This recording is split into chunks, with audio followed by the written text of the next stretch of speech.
Құрметті қазақ елі, Жадырат әтеміз 4 баласымен қиын сынаққа тап болып үйсіз қалды. Құдайым кешіре гөр, өзімде де үй жоқ, білесің ғой.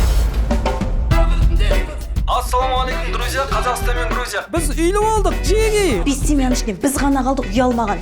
Даже мына шашуға қандай конфет шашатып жаттап алды ғой бар. Барбаристер келді, кіндір. Қызым, Иә? Сендер әлі өздерің үй алған жоқсыңдар ғой. Әрі бері көшіп жүріп сынып қала ма деп сувенир алдым. Досым аферист.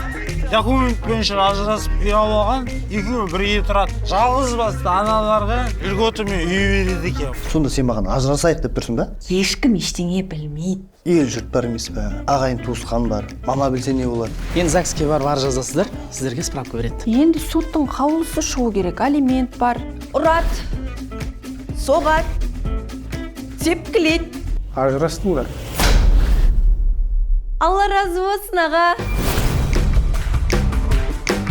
Енді ұяланба. Әлі қайда, комиссия құжаттарыңызды қарайды, үйіңізге барып әлеуметтік жағдайларыңызды тексереді. Бекер келістің бар ма?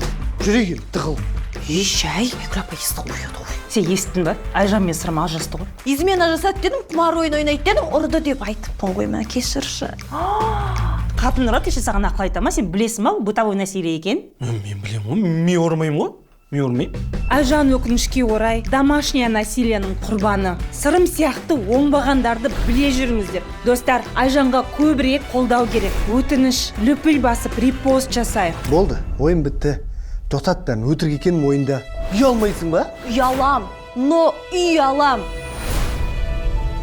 Айжан, тоқтат дедің ба, тоқтат бәрін.